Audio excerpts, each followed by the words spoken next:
Hello everybody, Katie and I are going to show you how we want you to cut and help us make tea masks. So everybody's going to get a box that is going to get delivered to your house, and you're going to open the box and you're going to have a sheet of paper, and this sheet of paper will tell you what is in your box. In this case there's 100 masks, and there is a pair of scissors, regular shear scissors, a pair of trimming scissors that cut threads, and then a pack of the wire bands that are going to be inserted into the masks. And then the 100 masks are all going to be individually cut into these little square rectangles.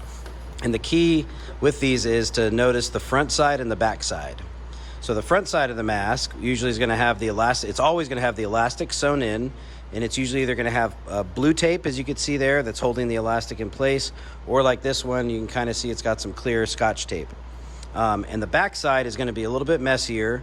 It's got the sort of underside of the stitching, and that's going to require some trimming. And so in this case, you can see the front and the back, and Katie's going to go through and start trimming all the different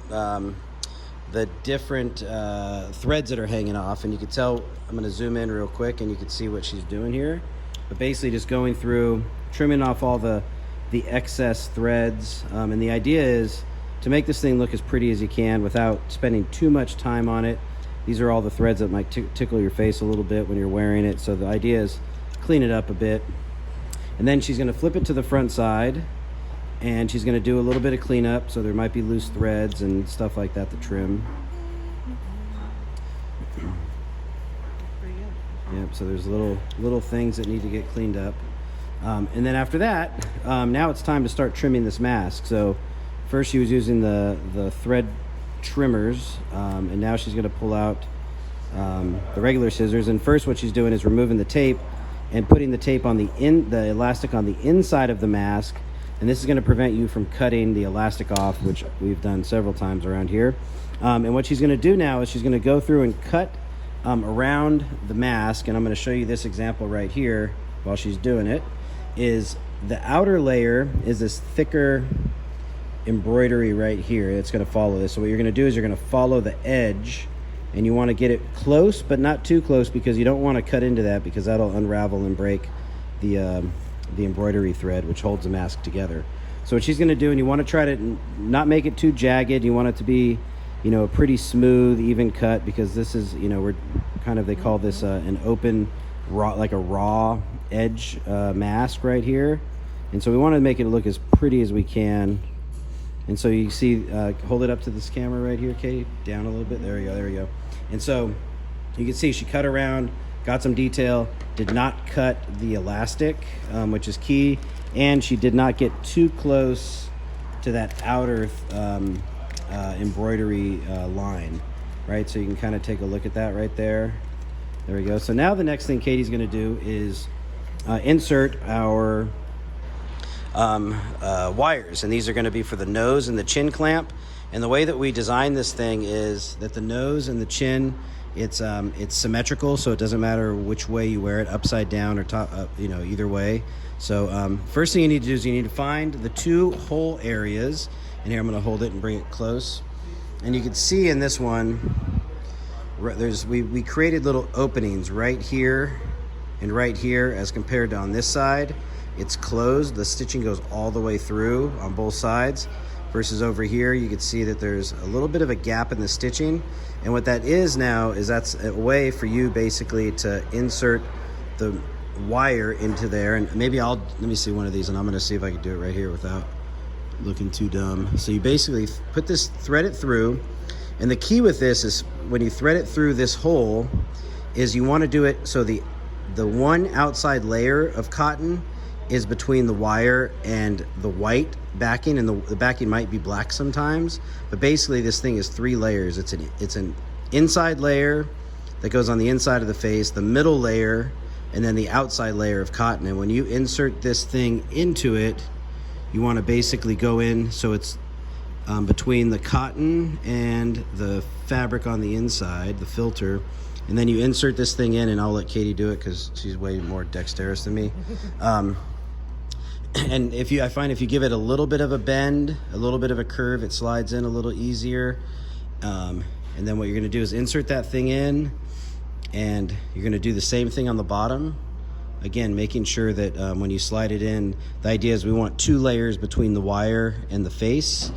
So that way, and then you can see she kind of bunches it up a little bit, pushes it through.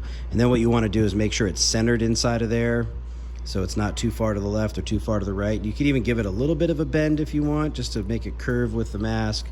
And then Katie's going to remove the tape, and then she's going to show you the mask. And basically, you see that's the inside, which is the face side, and that is the outside.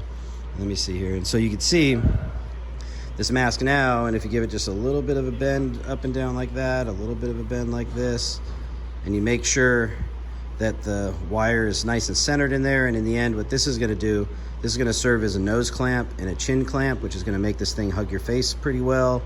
And again, the outside part of the mask is where the elastic is embroidered onto the mask, and the inside, you can see the elastics on the outside. And it's usually going to have a white backing of thread back there. So the cleaner side is the front, aka the outside. Anyway, so that's one mask there, and she's now got a stack that she's going to pull from her box, and she's going to continue doing that. And our estimation is that you could probably do 100 of them in anywhere from 2 to 4 hours is the idea. So we're going to now point out some of the defects, just because we don't want you to waste your time on masks that already have problems. And so this mask right here looks pretty good. We cut it out, we started to insert a wire, and then somebody noticed that actually the thread right here was starting to get pulled out right here, so you can kind of see that the thread was missing there. So this one we consider a defect, and actually it's perfectly functional, it just doesn't look so great. So these are the ones, for example, we're donating to some of the homeless camps that we drive by. They're perfectly good, but they're not necessarily the prettiest per se. So this one, I feel like this one, in this case, it might be okay if you cut it and prepare it, but at the same time, this is one you can maybe put in the defect pile and move on to a better one.